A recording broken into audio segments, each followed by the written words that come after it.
Hello everyone. Very good morning to all and welcome to the class. In this video lecture, we will start our poem Wind, which is written by Subramanya Bharati in 1882 to 1921. So he is a great Tamil poet, famous for his patriotism in the pre-independence era. So ये जो poem है, it is basically written in a Tamil language and then it translated from the Tamil by A.K. Ramanujan. तो A.K. Ramanujan थे, वो भी बहुत ही famous writer थे, उनके द्वारा इस पोएम को ट्रांसलेट किया गया था. So let's start the poem wind. अब ये जो पोएम है, the wind blows strongly and causes a lot of destruction. How can we make friends with it? तो ये जो पोएम है, इट इज़ एक सिंबॉलिक पोएम बोल सकते हो आप.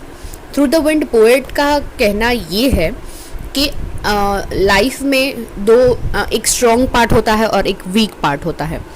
तो लाइफ में जब ऐसे डिफ़िकल्टीज़ आती है तो आपको कैसे फर्म बनना है उनके सामने टिकने के लिए आपको क्या करना पड़ेगा.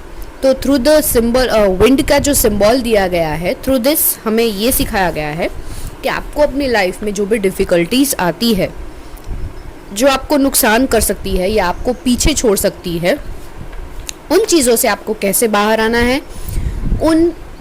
ये सारी जो डिफ़िकल्टीज़ है, जो बैरियर्स है आपकी लाइफ में, उनके साथ अगर आप बिफ्रेंड हो जाते हो तो आपको वो नुकसान नहीं पहुंचा सकती और आप उसके सामने फर्मली टिक सकते हो.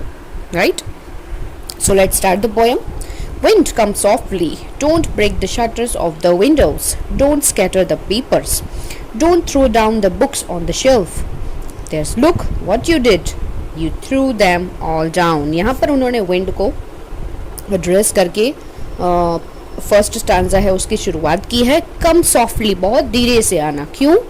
Don't break the shutters of the window, की शटर्स है उसको ब्रेक मत करना.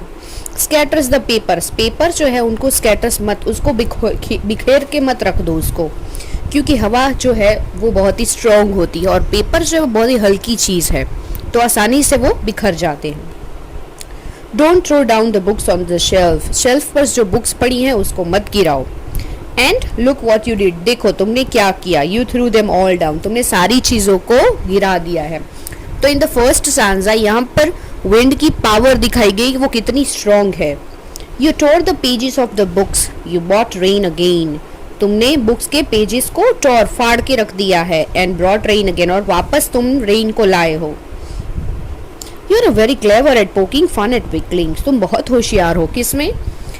पोकिंग फन यानी कि किसी का मजाक उड़ाना. मेकिंग फन ऑफ, तो मजाक किसका उड़ाता है यहाँ पर विंड जो है वो? वीकलिंग्स यानी कि जो लोग वीक है उसका मजाक उड़ाने में वो बहुत ही होशियार है.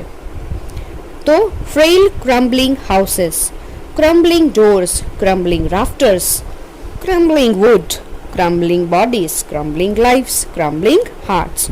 तो ऐसी बहुत सारी चीज़ें हैं जिसको उसने क्रम्बल यानी कि तोड़ के मरोड़ के रख दिया है.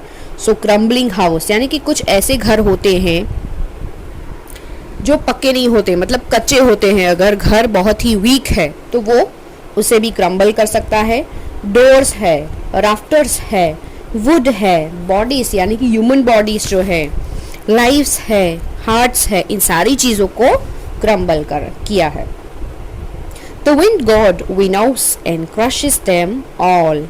अब यहाँ पर विंड जो है उसको जैसे गॉड बना दिया है क्योंकि वो बहुत ही स्ट्रॉन्ग है. इट विनोस, विनोस का मतलब है ये एक प्रोसेस है. जब हमारे घर में ग्रेन्स यानी कि अनाज लाया जाता है तो ये बहुत ही आज भी विलेज में, अगर ऐसे गांव में आज भी ये सिस्टम है, वहाँ पर ये प्रोसेस की जाती है. जब अनाज के ऊपर से जो भी कचरा लगा हुआ है, जो शेल लगी हुई है, उसको अलग करने के लिए जो प्रोसेस है दैट इज़ विनोस. यहाँ पर ये पिक्चर जो है उसमें आप देख सकते हो कि कैसे जो लेडी खड़ी है वो ऊपर से धीरे धीरे करके अनाज को नीचे फेंक रही है ताकि उसमें से जो भी कचरा है वो सब साफ हो जाए. तो ये कचरा साफ करने का जो प्रोसेस है इसमें विंड का भी एक पार्ट होता है. तो इस विंड की वजह से वो सफाई होती है. That process is called winnows. And crushes them all. He won't do what you tell him.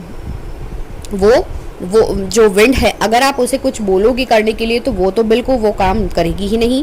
So come let's build strong homes. तो फिर हम क्या कर सकते हैं, हम अपने घरों को और ज़्यादा स्ट्रॉन्ग बनाएंगे। Let's join the doors firmly, दरवाज़ों को एकदम फर्मली, एकदम स्ट्रॉन्ग से बंद करेंगे। Practice to form the body, अपनी बॉडी को बहुत ही फर्म बनाएंगे। Make the heart steadfast, अपने हार्ट को भी बहुत स्टेट फास्ट करेंगे। Do this and the wind will be friends with us. अगर हम ऐसा करेंगे तो विंड जो है वो हमारे साथ भी हमारी फ्रेंड बन जाएंगी। अब फ्रेंड बनने से क्या होता है, आप उसके सामने टिक सकते हो। वो इतनी स्ट्रॉन्ग है तो आपको भी उसके सामने उतना ही स्ट्रॉन्ग बनना है। The wind blows out weak fires, he makes strong fires roar and flourish. अब ये जो विंड है वो क्या करती है, blow out weak fires. Weak fires यानी कि आग। तो ऐसी आग जो बहुत ही छोटी है, जिसकी मात्रा कम है, बहुत ही कम, जैसे कि फॉर एग्जाम्पल अगर आप माचिस की तीली को जलाते हो तो वो तीली पर जो आग लगती है वो बहुत ही स्मॉल, बहुत ही छोटी सी है। तो उस आग को बुझाने के लिए बस ज़रा सा हल्का सा अगर पवन का झोंका भी आए तो वो बुझ जाएगी। ओके, और कंपेयर टू दिस, अगर कहीं पे बहुत बड़ी आग लगी है तो उसको बुझाने के लिए हवा की ज़रूरत, विंड की ज़रूरत नहीं है, पर वो उस आग को ज़्यादा फैलाएगी, फ्लॉरिश करेगी, उसको ग्रो करेगी, उसको ज़्यादा आगे बढ़ाएगी। तो यहाँ पर उसके प्रोस कॉन्स यानी कि दो तरफी जो उसके काम है वो यहाँ पर दिखाए हैं। He make strong fires roar. Roar का मतलब जो शेर और होते हैं, जो शेर वगैरह है वो जब दहाड़ते हैं तो उसकी जो आवाज़ है दैट इज़ रोअर। तो उस आवाज़ को इसके साथ कंपेयर किया गया है। एंड फ्लोरिश का मतलब है उसे ग्रो करना, मतलब जो आग है उसको बढ़ाना। हिज फ्रेंडशिप इज़ गुड, उसके साथ फ्रेंडशिप करना बहुत ही अच्छा है। We praise him every day. अगर आप उसके साथ फ्रेंडशिप कर सकते हो तो आप उसे एवरी डे प्रेज करोगे।